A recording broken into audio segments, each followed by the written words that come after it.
சிறுவர் நீதி கதைகள். நாவினால் சுட்டவடு. ஒரு முன்கோபக்கார பையன் இருந்தான். முணுக்கென்றால் அவனுக்கு கோபம் வரும். கோபம் வந்தால் தலைக்கால் தெரியாமல் வாய்க்கு வந்தபடி வயது வரம்பில்லாமல் எல்லோரையும் பேசிவிடுவான். பின்னர் அவர்களிடம் வருத்தப்படுவான்.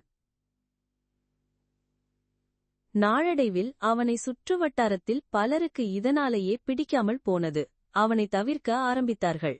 பையனுக்கு தன்னை திருத்திக் கொள்ள வேண்டும் என்று தோன்றினாலும் எப்படி என்றுதான் தெரியவில்லை.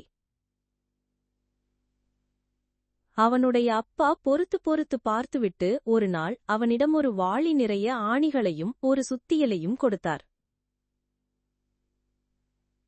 ஒவ்வொரு முறை ஆத்திரப்படும் போதும் சம்பந்தப்பட்டவர்களை திட்டுவதை தவிர்த்துவிட்டு வீட்டுக்கு பின்னால் உள்ள மரவேலியில் ஒரு ஆணியை ஆத்திரம் தீரும் வரை அரைந்து ஏற்றிவிடும்படி அறிவுரைத்தார். முதல் நாள் வேலியில் சுமார் 50 ஆணிகளை அரைந்து ஏற்றினான். நாட்கள் செல்ல செல்ல அவனை கோபமூட்டுபவர்கள் முன் வன்மையாக பேசுவதை கட்டுப்படுத்த கற்றுக்கொண்டான். கோபம் வந்தால்தான் உடனே ஆணியடிக்கப் போக வேண்டுமே. நாளடைவில் வாழியையும் சுத்தியலையும் எடுத்துக்கொண்டு வேழிப்பக்கம் போகுமுன் கோபவெறி குறைந்து போய் வேழியில் ஆணி அறைவது குறையத் தொடங்கியது. சில நாட்களில் வேழியில் ஆணியடிக்க வேண்டிய தேவையே அவனுக்கு இருக்கவில்லை. அப்பாவிடம் போய் விபரத்தைச் சொன்னான். அவர் உள்ளுக்குள் மகிழ்ச்சியடைந்தாலும் அதை காட்டிக்கொள்ளாமல் அவனிடம் ஒரு ஆணி பிடுங்கும் கருவியை கொடுத்து வேழியில் அவன் அடித்த ஆணிகளை ஒவ்வொன்றாக பிடுங்க சொன்னார். அனைத்தையும் பிடுங்க அவனுக்கு முழுதாக ஒரு நாள் பிடித்தது.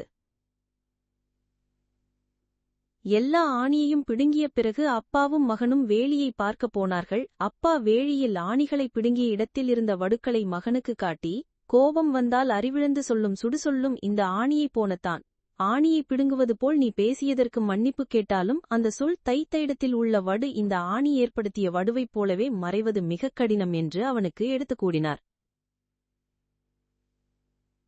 மகனும் கருத்தை நன்றாக உணர்ந்து திருந்தி ஊர் போற்றும் வகையில் வளர்ந்து வாழ்க்கையில் வெற்றிகள் பல பெற்றான். பாடம்: தீயினால் சுட்ட புண் விரைவில் ஆறிவிடும், ஆனால் நாவினால் சுட்ட புண் ஆறாது. மாறாக வடுவாய் உள்ளத்தில் என்றும் இருக்கும்.